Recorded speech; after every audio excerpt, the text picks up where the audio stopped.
आम आदमी के लिए ना पूरा जगत गुंडा है। भारत में इज्जतदार मध्यम वर्गीय होने का मतलब ही यही होता है।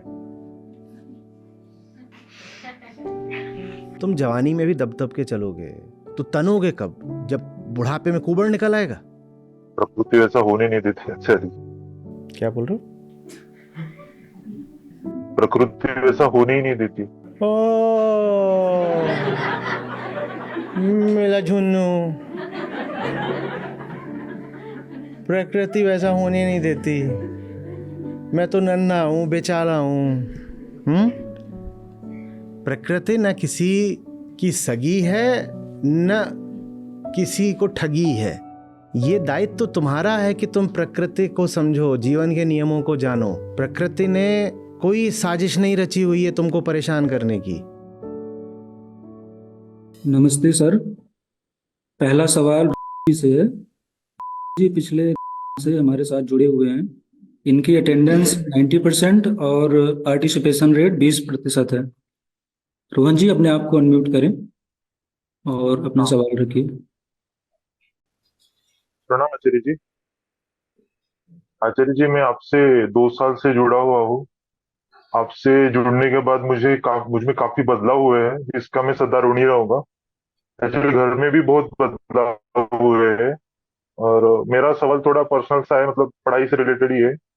आचार्य जी, मैं काफी मतलब दुर्बल सा महसूस करता हूँ। मुझे हर एक के सामने मतलब झुककर बात करनी पड़ती है।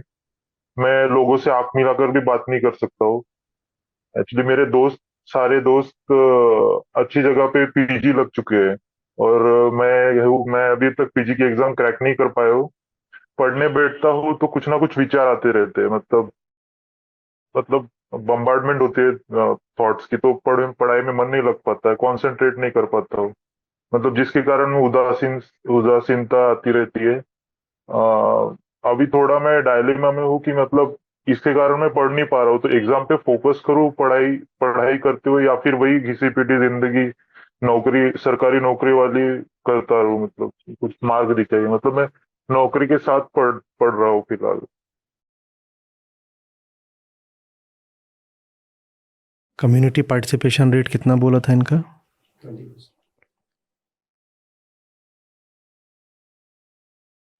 मुझे इसे सच चाहिए और मुझे इसे झूठ बोलते हो। कह रहे हो कि सबके सामने झुक जाते हो, दोस्तों से प्रभावित हो जाते हो। मेरे सामने तो नहीं झुके आज तक। अगर सबके सामने तुम झुकते ही होते तो मुझे भी उन सब का एक छोटा सा हिस्सा मानकर झुक गए होते। अपना व्यक्तित्व ऐसे दिखा रहे हो जैसे कुछ दमित किस्म का है। सीधे कहूं तो जैसे दब्बू हो, पर दब्बू नहीं हो, बहुत अकड़ू हो। और अगर सचमुच दबना जाना होता तुमने सच के सामने, तो झूठ के सामने फौलाद की तरह खड़े हो जाते, तन के जरा सा भी नहीं झुकते। अभी दुनिया के सामने झुके हुए हो। क्या शब्द थे तुम्हारे कि डर जाता हूं? आंख मिलाकर, हाँ, डर सा लगता है आचार्य जी। मतलब आंख मिलाकर बात नहीं कर पाता हूँ। आंख मिलाकर बात नहीं कर पाते क्योंकि जिससे आंख मिलानी चाहिए थी उससे तो कभी मिला ही नहीं। दोस्त क्या कर रहे हैं उसको देख करके तुम अपनी किस्मत तय कर रहे हो, क्योंकि जिसके साथ तुम्हारी किस्मत तय होनी चाहिए थी वहां से तो भागते हो 80%। बेटा ये नियम है, इसका मैं तुम्हारे दोस्त कोई अपवाद नहीं हो सकते। नियमों कोई तोड़ सकता है? मैं इसको उठाऊं नीचे छोड़ूं तो क्या होगा? आप उठाओ नीचे छोड़ो तो क्या होगा? आप वहां स्क्रीन में ऐसे उठाओ कलम को छोड़ो तो क्या होगा? हम में से कौन तोड़ सकता है इन नियमों को? इनको चाहे जीवन का नियम बोलो, अगर चेतना की तरफ से बात करनी है तो हम बोल देते हैं जीवन के नियम, जीवन के नियम। और अगर ज्यादा सटीक बात करनी है तो बोलो प्रकृति के नियम। जिसको आप जीवन का नियम भी बोलते हो ना, वो वास्तव में बस प्रकृति का नियम है। इसको पाश्चात्य दर्शन ऐसे देखता है कि the laws of matter are the laws of mind. जिसको आप बोलते हो ना लॉज ऑफ मैटर, वो लॉज ऑफ माइंड है। खैर वो अलग बात है। तो उसी को हम कह रहे हैं कि नियम है,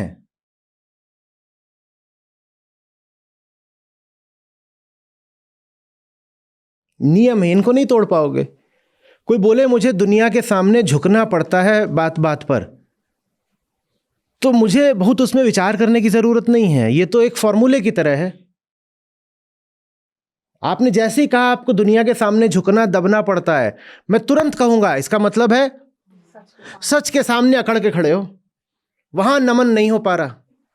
जो सच के सामने नमित नहीं हो सकता वो दुनिया के सामने दलित रहेगा। या तो यहां नमित हो जाओ या वहां दमित हो जाओ। दुनिया से झुकने का मतलब ही है कि दुनिया बड़ी चीज लग गई भाई, बड़ा महत्व दे दिया है ना। दुनिया बड़ी कैसे लगेगी अगर आपको पता हो कि सचमुच बड़ा कौन है। जो सचमुच बड़ा है अगर आप उसके साथ हो लगातार, तो दुनिया तो ऐसी चीज हो जाती है ना दो कौड़ी की। वहां पे धड़कनें थोड़ी तेज हो जाएंगी कि किसकी नौकरी लग गई, किसने क्या कह दिया, कोई मेरी निंदा ना कर दे, अरे उसका करियर आगे निकल गया। फिर थोड़ी ये होगा कि अरे ये क्या हो गया क्या।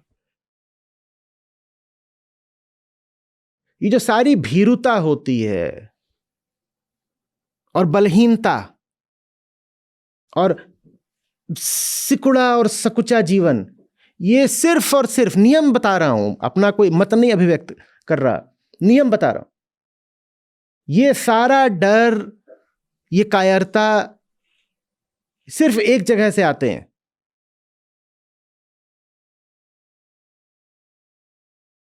हठ है, हठ है। सच नहीं मानूंगा और झूठ के तलवे चाटूंगा। सच नहीं मानूंगा और झूठ बोलेगा जूते चाट, तो जूते भी चाटूंगा। अजीब सी बात है और यह चीज मुझे बड़ा विस्मित करती रही है।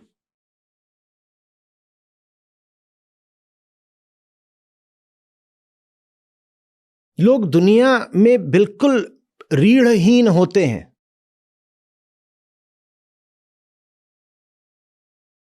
इसको मेरु बोलते हैं, मेरुदंड, जो आपको ऊंचा रखे, मेरु पर्वत जैसा मेरुदंड। ये नहीं होता हमारे पास, स्पाइनलेस। और आम आदमी को दुनिया के सामने ऐसे घुग्घू बन के चलने में कोई समस्या नहीं आती। चाटुकारिता हमसे करवा लो, तलवे चटवा लो। और भारतीय चरित्र तो साइकोफेंसी में हमेशा से आगे रहा है।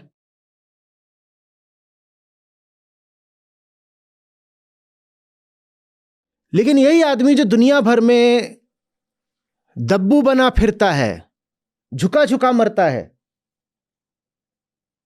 इससे आप दो बातें सच की कहो, फिर इसका आप रौद्र रूप देखो, ये बिल्कुल अकड़ जाएगा। आप अपने ही घरों में देख लीजिएगा, अपने घर में नहीं तो पड़ोसी में होगा, या कहीं आपने सुना होगा, कुछ आपको पता होगा दोस्त यार में कहीं। दुनिया भर के दब्बू, कायर, डरपोक, मेरुदंडहीन लोग जब सत्य की, गीता की, अध्यात्म की बात आती है तो देखा है कैसे चौड़े हो जाते हैं। नहीं, ये नहीं चलेगा मेरे घर में। तू दुकान में ग्राहकों की खाता है क्या? रोटी भी नहीं, चप्पल। दफ्तर में बॉस की खाता है। पर जब सत्य सामने आता है तो तू बिल्कुल क्या जलवा दिखाता है। नहीं, ये सब नहीं चलेगा मेरे घर में।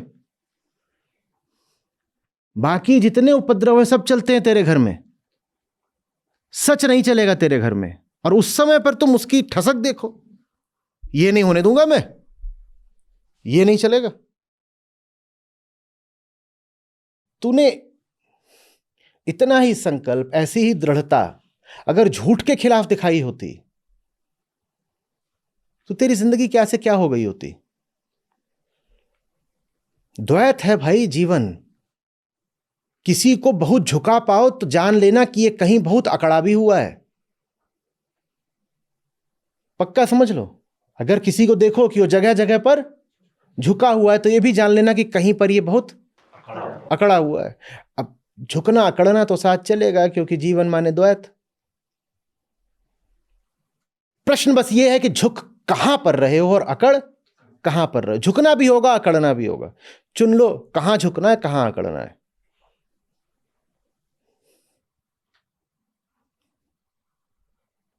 दोस्त 5 बातें बोलें तो उसमें से 4 की उपेक्षा नहीं कर पाते, यही समस्या लेके आए हो।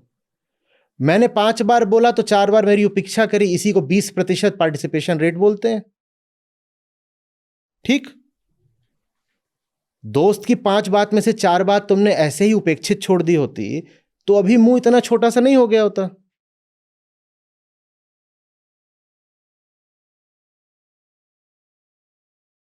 सही जगह झुक जाओ, फिर कहीं और नहीं झुकना पड़ेगा। आ रही बात समझ में? ये सारी समस्याएं सिर्फ इसलिए होती हैं क्योंकि दुनिया हमें बड़ी भारी चीज लगती है।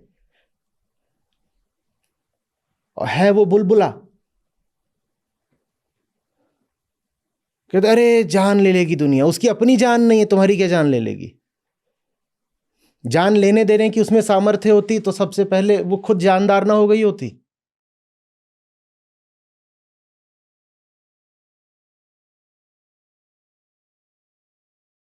वही जैसे चुटकुला चलता है ना कि तुझे पता है मैं कौन हूं, ये दुनिया है। या कि क्या बोलती है, तुझे पता है मैं कौन हूं।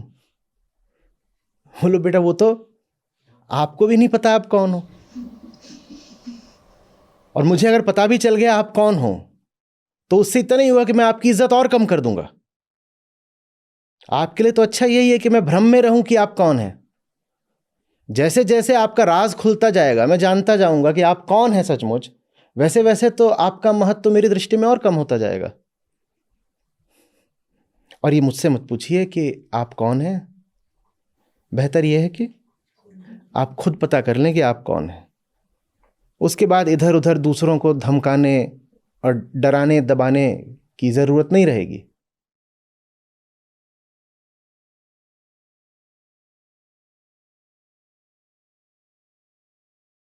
खौफ, व्यर्थ का खौफ पुता हुआ है चेहरे पर, क्योंकि एक भाव है कि कोई बहुत जरूरी चीज है जो छूटी जा रही है। उस भाव में सच्चाई कितनी है ये कभी जांचा नहीं।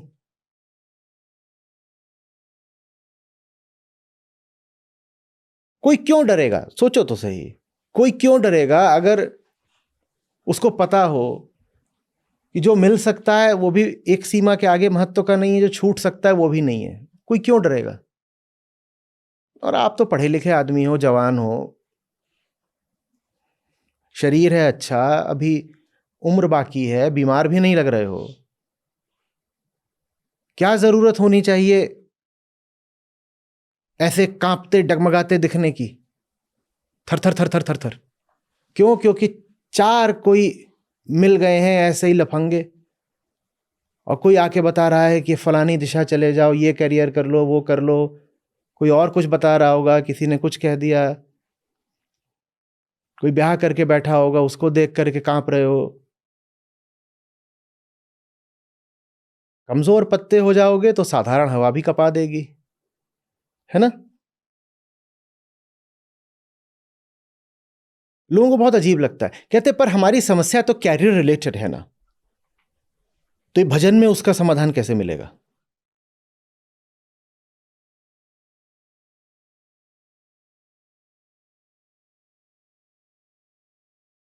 You see, I am so wise.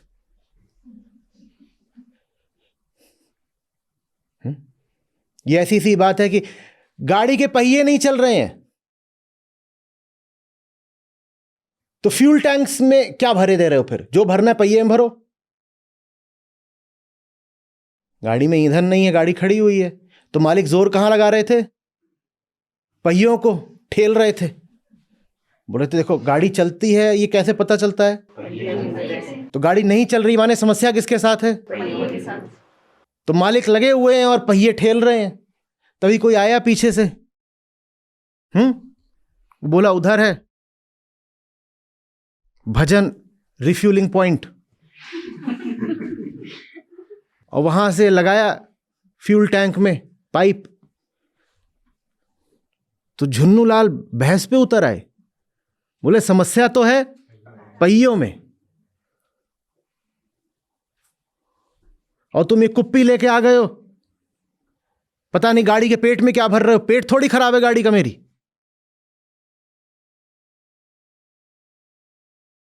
और ये जो तुम इसमें डाल रहे हो वो तो इतना असमर्थ है कि वो खुद नहीं चल सकता, पाइप में लोट कर आ रहा है, तो मेरे पहियों को क्या चलाएगा?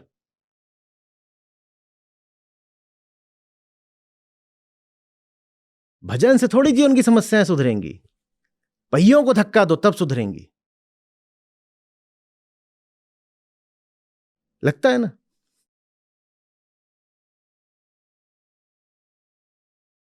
ये पता ही नहीं है मैं कौन हूं, कर्म किसको कहते हैं, जीवन यापन किसको कहते हैं। बुद्ध ने सम्यक आजीविका की बात करी, वो क्या चीज होती है कुछ पता नहीं है।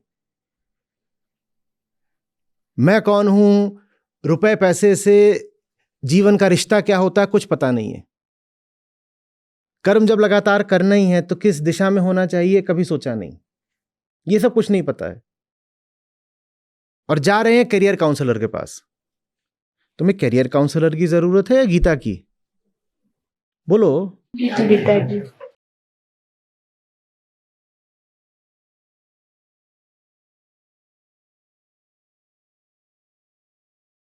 कितना हम में विरोध है सच्चाई के लिए कि हम एकदम जो 20-20, 25-25 साल वाले घूम रहे हैं, कुछ न जानते न समझते, ये भी सलाहकार बन जाते हैं। वो वहां पर अपना वो, हाँ मैं तुम्हें बताऊंगा तुम्हें क्या करियर का तुम्हारा होना चाहिए। क्यों, किस बात पर? क्योंकि उसका कोई एग्जाम क्लियर हो गया है तो वो कह रहा है मैं भी तुम्हारी करियर काउंसलिंग कर दूंगा। और जिसका नहीं हुआ वो उनको ऐसे देखता है, जी हाँ जी हाँ जी। वही जैसे आप किसी हॉस्टल में चले जाओ तो वहां फर्स्ट ईयर का जो होगा फच्चा निब्बा, वो सेकेंड ईयर वाले को ऐसे देखता है कि जी ये हैं ज्ञान गुण सागर।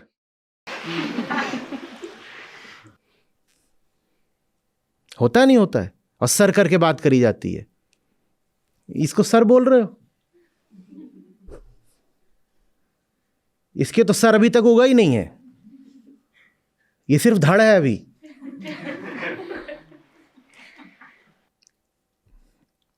क्यों इतने मायूस हो, क्या है? बोला था ना जाके देखना अवधूत गीता में, नहीं पुण्य पदम नहीं पाप पदम किम रोदसी मानव सरसमम। काहे को रो रहे हो?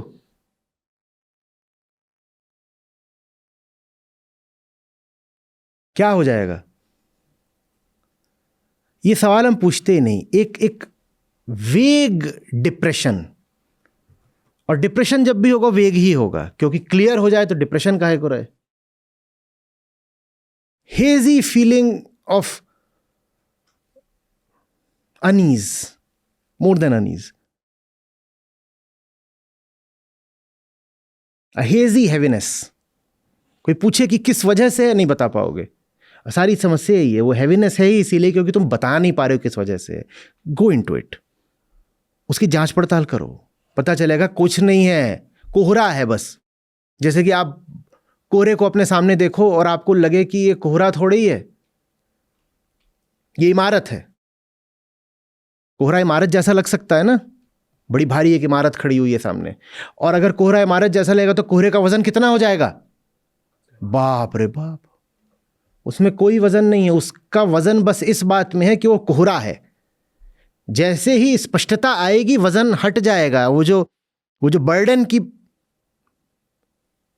प्रतीति होती है, वो जो बोझ सा सर पे रहता है वो हट जाएगा, क्योंकि बोझ वास्तव में है नहीं, कोहरा है जो बोझ जैसा प्रतीत हो रहा है।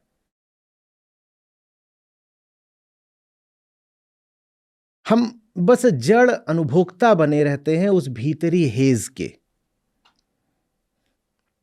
कुछ है वो परेशान कर रहा, हम परेशान हुए हैं। अरे परेशान हो तो उठो ना इंसान की तरह, सवाल जवाब करो थोड़ा, किस बात पे परेशान हूं, अच्छा क्या हो जाएगा, कलम कागज उठाओ लिखो, अच्छा अभी मैं इस बात परेशान हूं, ये नहीं हुआ तो ऐसा होता है, मुझे ये परेशानी इसने सिखाई है, मेरा ऐसा चलता है। मुंह लटकाने से क्या होता है?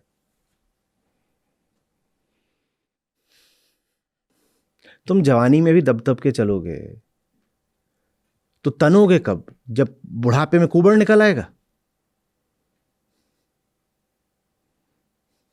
आम आदमी के लिए ना पूरा जगत गुंडा है, उसके लिए हर दूसरा व्यक्ति गुंडा है, वो सभी से ऐसे है। भारत में इज्जतदार मध्यम वर्गीय होने का मतलब ही यही होता है।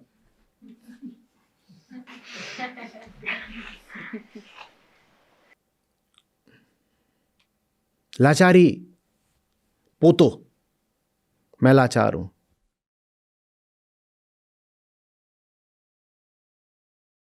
अच्छे से विश्लेषण करो, किस बात को लेके परेशान हो, क्या बिगड़ जाएगा तुम्हारा, क्या बिगड़ जाएगा, पूछो।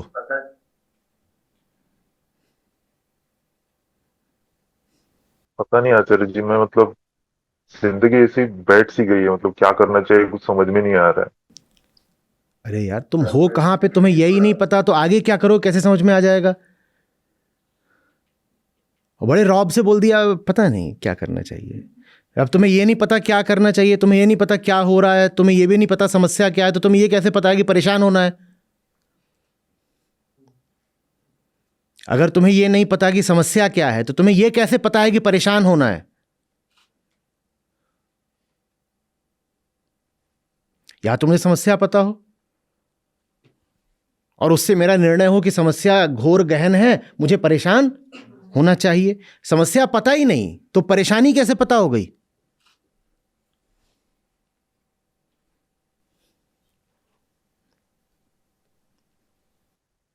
आचार्य जी, मैं 2-3 साल से एग्जाम के लिए प्रिपेयर कर रहा हूँ, लेकिन मुझसे वो एग्जाम पास नहीं हो पा रही है, तो मुझे मतलब थोड़ा सा। तो एग्जाम का तो मतलब यही होता है ना कि ज्यादातर लोगों से पास नहीं होगा। तुमने क्या सोच के फॉर्म भरा था? एक्चुअली कोविड में मुझे डिप्रेशन सा हुआ था। क्या हुआ था? डिप्रेशन डिप्रेशन से जूझ चुका हूँ मैं कोविड में।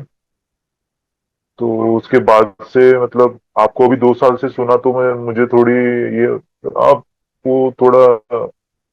ये किस भाषा में बात कर रहे हो अब? वो थोड़ा भाषा भी पैनी होनी चाहिए, धारदार। वेग छितराई हुई भाषा में बात करना छितराए हुए मन का लक्षण होता है। आप जब शब्दकोश खोलते हो तो उसमें किसी शब्द का ऐसा अर्थ लिखा होता है, almost like, almost you know, ऐसा, थोड़ा सा इसका मतलब ये है, या शब्दों के स्पष्ट सटीक प्रिसाइज अर्थ होते हैं। जब शब्दों के सटीक अर्थ होते हैं तो भाषा ऐसी क्यों रहती है? You know, it was like he said to me, like like, ये लाइक क्या होता है? कुछ ऐसा हुआ है जो शब्दकोश के बाहर का है, या तुम जानबूझ करके भीतर एक कोहरा बचाना चाहते हो? तुम जानबूझ करके क्लैरिटी अवॉइड कर रहे हो और वो बात भाषा में भी दिख रही है।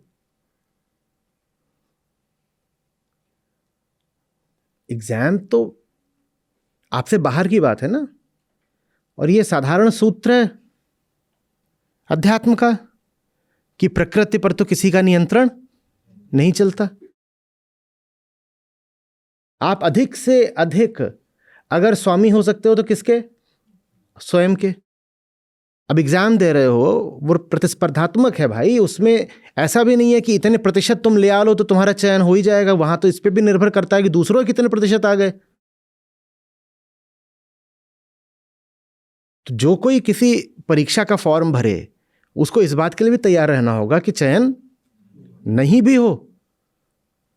तुम क्या सोच के आए थे?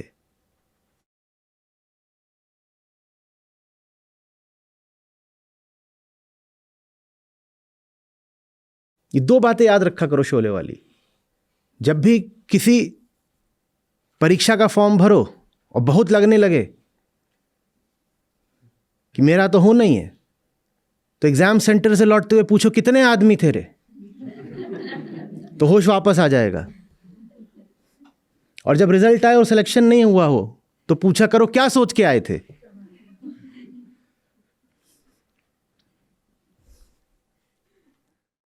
वहां 10 लाख लोग भर रहे हैं और तुम अपनी आशा का झंडा लेके नाच रहे हो कि मेरा तो हो गया, मेरा तो हो गया। क्यों हो गया भाई?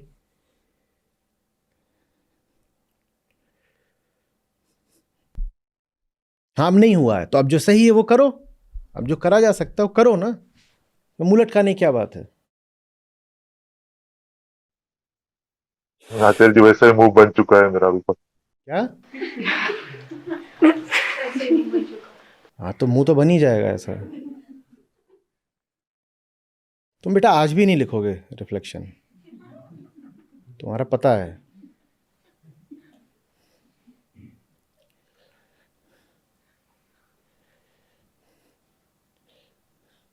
जिंदगी बहुत छोटी होती है, ठीक है ना? और करने को एक महत्वपूर्ण काम होता है। वो महत्वपूर्ण काम ये होता है कि मुंह पर ये जो मायूसी छाई हुई है इसको पोंछ दिया जाए। हम इसी के लिए पैदा होते हैं। दुख निरोध, दुख लेके पैदा होते हो और जीवन मिला होता है इसी दुख को हटाने के लिए। मर जाओगे ऐसे ही मुंह लेके, फिर सोचो ऐसे मुंह पड़ा हुआ है।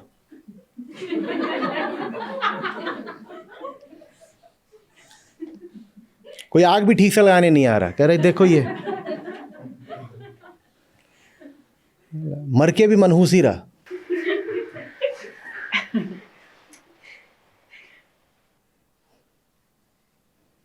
पंडित उतनी दूर खड़े होकर के मंत्र मार रहा है, हटा, मर गया।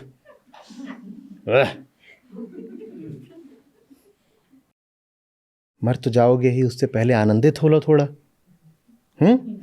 और आनंद नहीं आ सकता जब तक क्लैरिटी नहीं आएगी।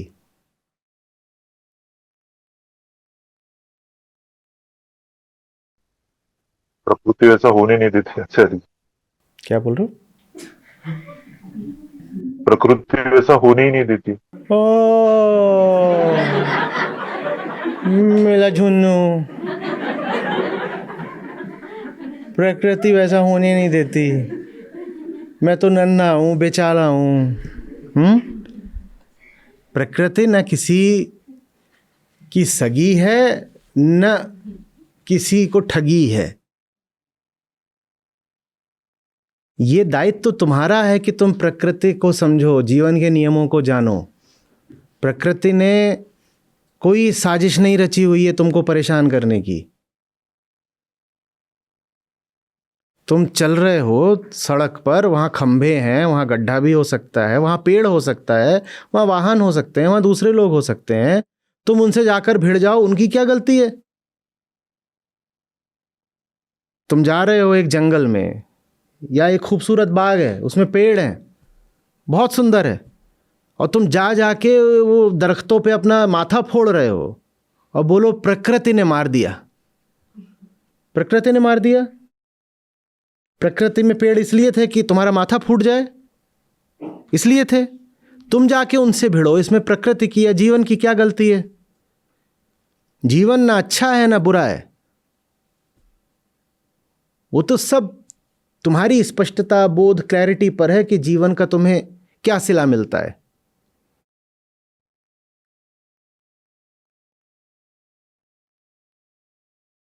और बहुत दिनों तक तुम ऐसा मुंह रखोगे, सही बोल रहा हूं, मुंह ऐसा ही हो जाएगा तुम्हारा।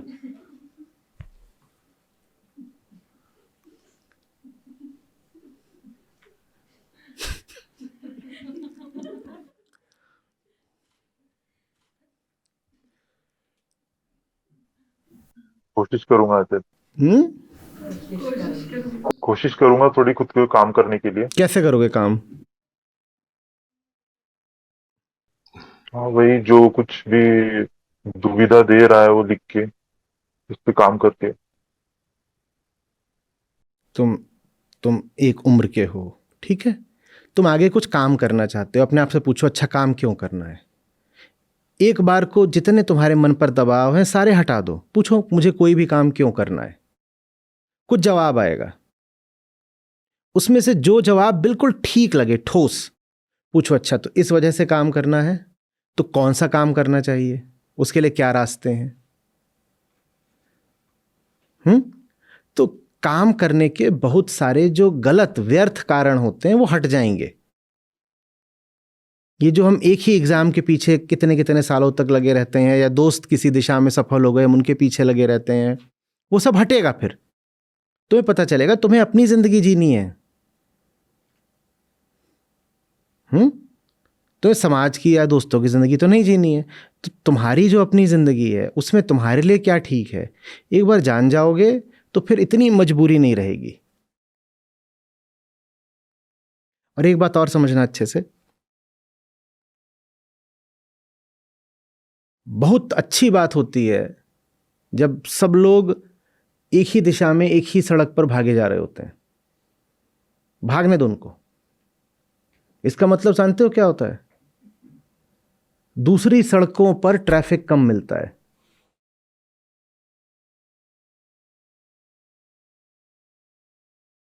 इसका मतलब जानते हो क्या होता है? वो जो दूसरा रास्ता है अगर वो लंबा भी हो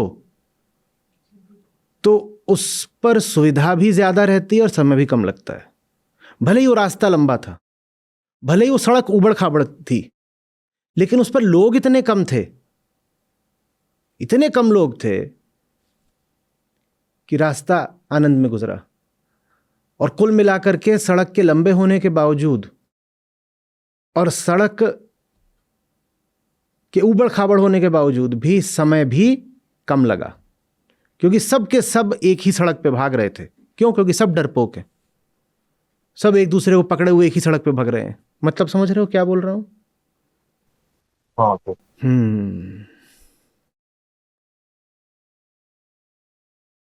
दुनिया अगर एक ही दिशा में भाग रही है तो इसको अपने लिए एक सूत्र सा बना लो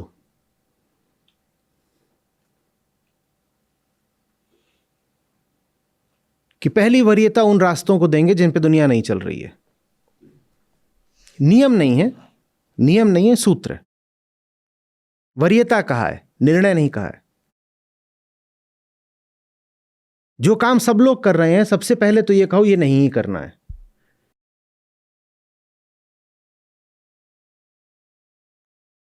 आठ लेन का एक्सप्रेस वे भी ब्लॉक हो जाता है पीक ट्रैफिक में। मतलब समझ रहे हो ना? जिस रास्ते सब जा रहे हो सबसे पहले तो उस रास्ते से बचो।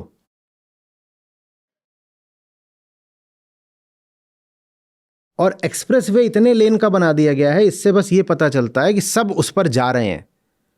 जिधर को जा रहे हैं वहां जाना ठीक है, इससे पुष्टि नहीं हो जाती।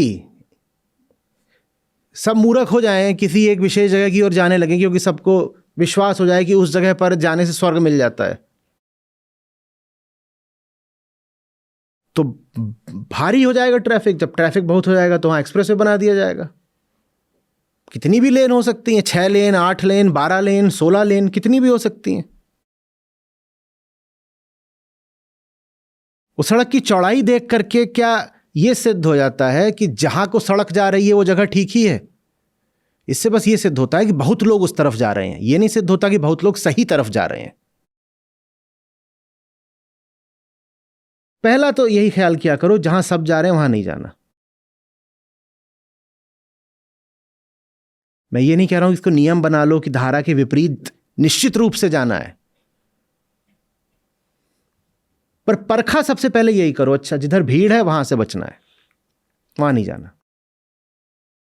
क्योंकि कई बार जिधर को भीड़ जा रही होती है ना, उधर श्रेष्ठता बस ये होती है कि वहां को भीड़ जा रही होती है, इसलिए वहां को और भीड़ जा रही होती है। दो दुकानें हों अगल बगल एक सी, और कई बार खाने पीने की ऐसी एक सी होती हैं। आप जाओगे ऋषिकेश की तरफ जाइए तो वहाँ पर ढाबे मिलेंगे, और कतार में एक के बाद एक मान लीजिए 5 ढाबे हैं। अब मैं बहुत बार वहाँ आता जाता रहता हूँ, तो वही मैं 5 अगल बगलों की, कभी आप देखोगे एक पूरा भरा हुआ है बाकी खाली है, कभी देखोगे एक भरा हुआ है बाकी खाली है। कैसे हुआ? क्योंकि जो भरने लगता है वो फिर भर ही जाता है। वो भर क्यों जाता है? अगला आदमी आता है, कहता है इसमें लोग ज्यादा हैं तो यही है, चलो। और बाकी 4 कह रहे हैं पूरा खाली है, वहां कोई नहीं जा रहा। उनकी गलती क्या है? बस कि वो खाली है। लेकिन जो उन 4 में जाकर बैठेगा उसकी मौज रहेगी, उसको आदर सत्कार भी ज्यादा मिलेगा, वो अपने अनुसार खाना बनवा सकता है क्योंकि और कोई है ही नहीं, और उसको जल्दी से भोजन सर्व भी कर दिया जाएगा, लीजिए, क्योंकि और कोई है ही नहीं।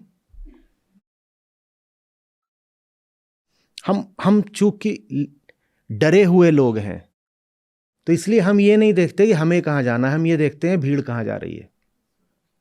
सुरक्षा हमें भीड़ में लगती है। हमें लगता है दूसरे कर रहे हैं तो सही होगा ना, क्योंकि हमें ये नहीं पता, हमें स्वयं नहीं पता, हमें अपने देखे नहीं पता कि सही क्या है, तो हम सोचते हैं दूसरा कर रहा है तो सही होगा। हमने सारी बुद्धिमत्ता, सारा ज्ञान किसी दूसरे में स्थापित कर दिया है, क्योंकि हमारे भीतर कोई ज्ञान नहीं है, ये हम जान गए हैं। तो बेहतर क्या ये नहीं है कि अपने ही भीतर ज्ञान पैदा करो? आप सोच रहे हो दूसरा ज्ञानी है और दूसरा सोच रहा है आप ज्ञानी हो। ज्ञानी कोई नहीं है, अंधा अंधे ठेलिया, दोनों कूप पड़ंत।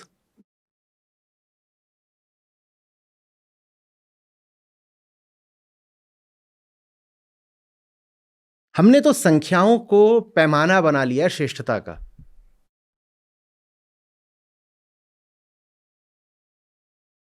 एक सज्जन थे, उन्होंने कोई आश्रम वगैरह बनवाया, वो आश्रम बनवा, लेकिन उन्होंने कुछ गैर कानूनी काम कर दिए, पेड़ काट दिए, पता नहीं क्या करा, और भी काम किए होंगे।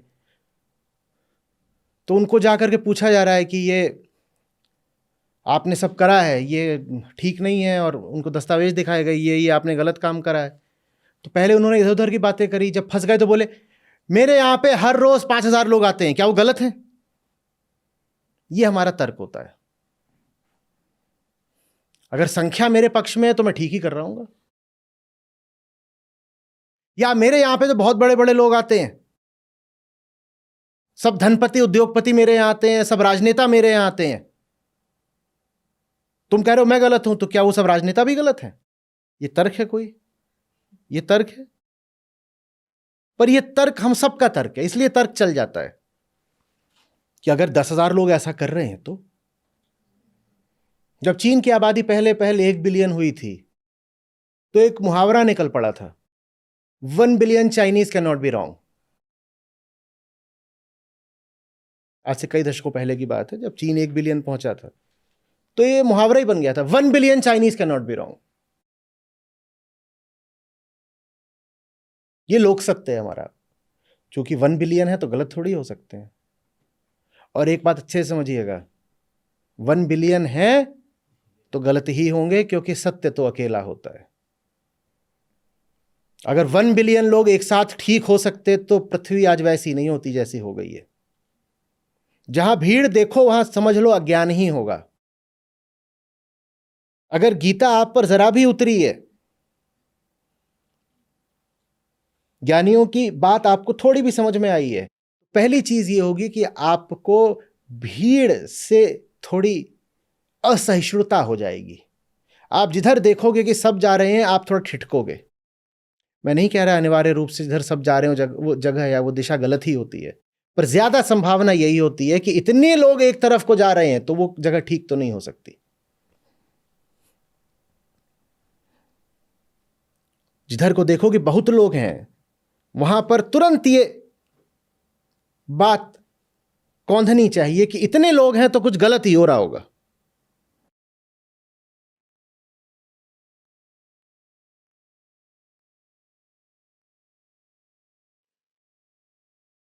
आ रही बात समझ में? और गलत नहीं तो कम से कम औसत होगा, मीडियोकर होगा। ठीक है, सही गलत कि द्वैत से हटकर देखो तो कहोगे यार इतने लोग कोई काम कर रहे हैं तो निश्चित रूप से वो काम बहुत औसत दर्जे का होगा, मीडियोकर होगा।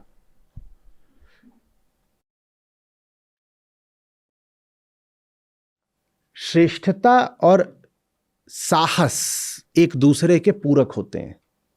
जिन्हें श्रेष्ठता चाहिए हो वो अकेलेपन का साहस दिखाएं। साहस के बिना श्रेष्ठता की मांग दुस्साहस है।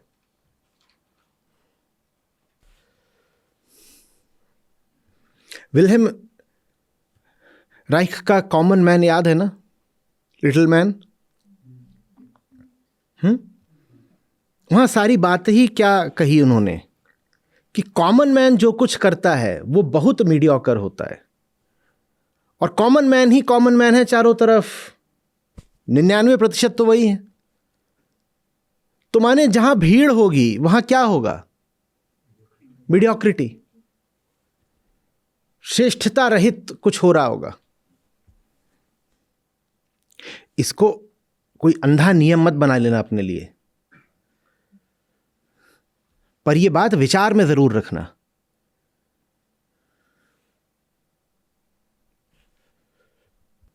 अपनी एक जिंदगी है, अपनी एक जिंदगी जीनी है। भीड़ के अंदर घुस के थोड़ी जी लेंगे, किसी और के शरीर में प्रवेश करके जियोगे क्या? अपने साथ अपने भीतर जीना है ना। तो देखो तुम्हारे लिए क्या ठीक है, भले ही वो कोई और ना कर रहा हो, क्या फर्क पड़ता है? और अच्छी बात है कोई नहीं कर रहा तो हम ही अकेले, हम ही धुरंधर। अकेले दौड़ेंगे तो जीतेंगे फिर।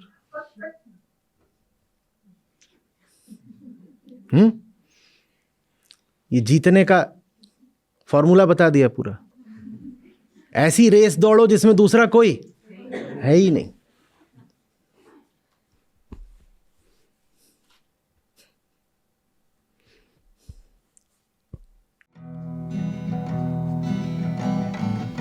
मनवा तो पंछी भया, उड़ के चला आकाश।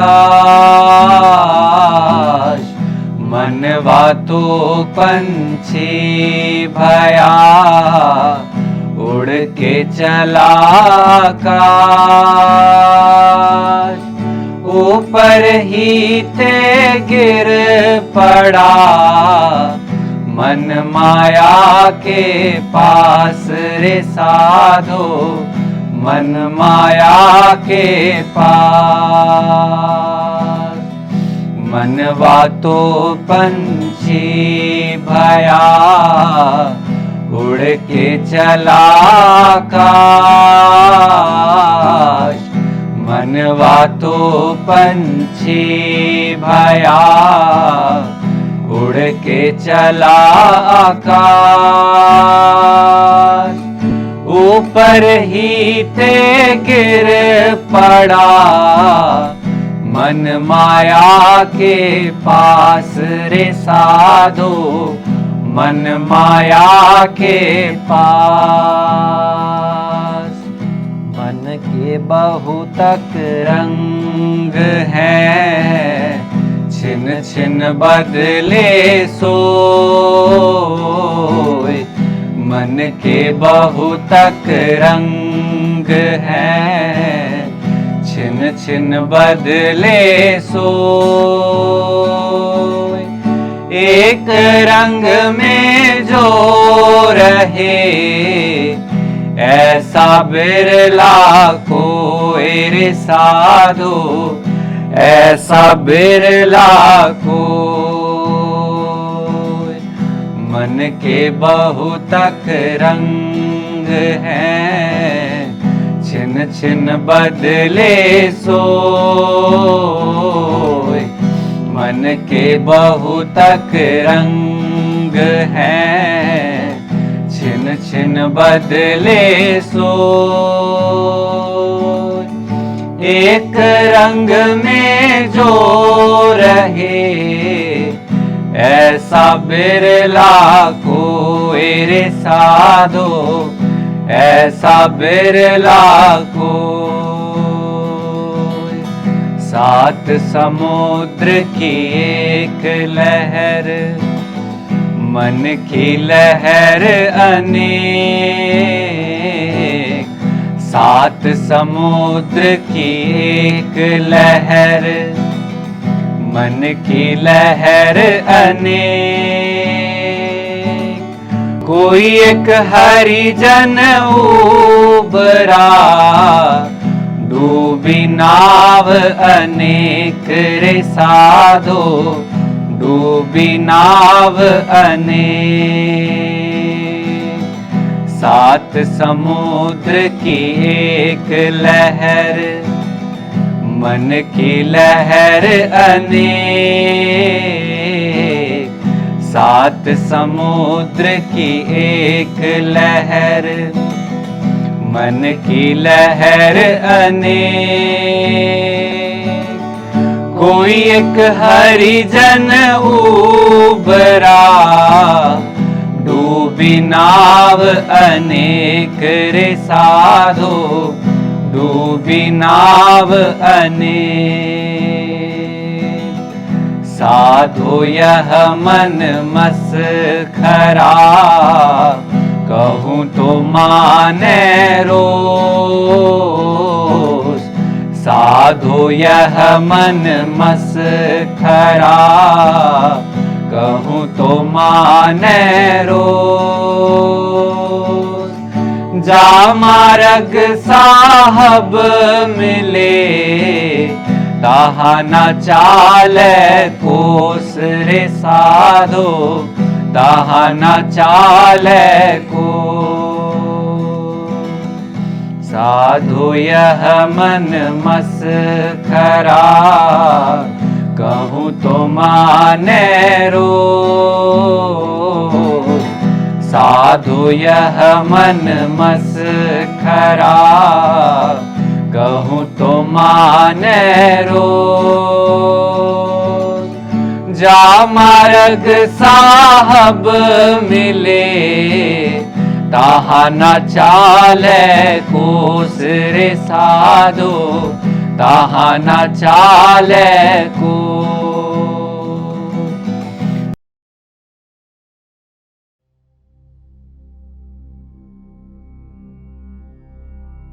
नमस्ते सभी को।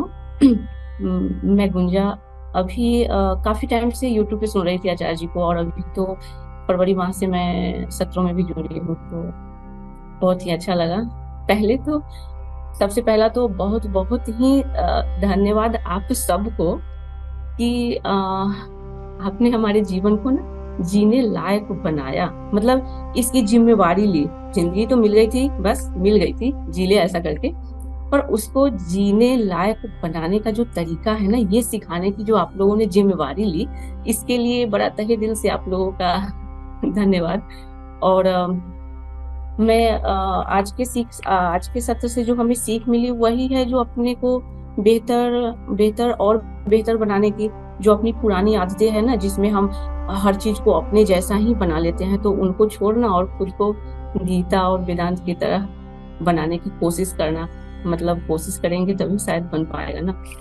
तो पर एक बात है जो कि जिंदगी जो हमें आपने दोबारा से दी है ना, ये बड़ी खूबसूरत है।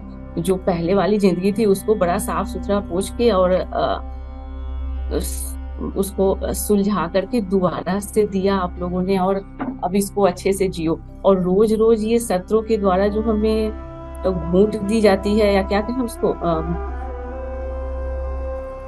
थोड़ा नया नया तरीका जो आप हमें देते हैं, तो इससे और बेहतर बनाने के लिए, तो ये बहुत ज्यादा ही कारगर है और हमारे लिए बहुत काम आ रहा है। तो मैं इसके लिए आप लोगों को तहे दिल से, मतलब हमें अपनी जिंदगी, हमें अपने जिम्मेवारी जो हमारी थी वो आप लोगों ने लिया, और उस जिम्मेवारी को इतने अच्छे तरीके से आप, मतलब आपको पता हो ना हो, पर हमें पता है कि आप क्या कर रहे हैं। तो हमारे लिए तो अभी फिलहाल सब कुछ आप लोग ही हैं। और जी इससे ज्यादा क्या कहूँ, बहुत बहुत धन्यवाद। जी, मतलब बहुत कहने के लिए धन्यवाद तो ज्यादा आपका। शब्द नहीं है हमारे पास, मतलब मैं कह नहीं पा रही हूँ कि किस तरह इस बात को व्यक्त करूँ।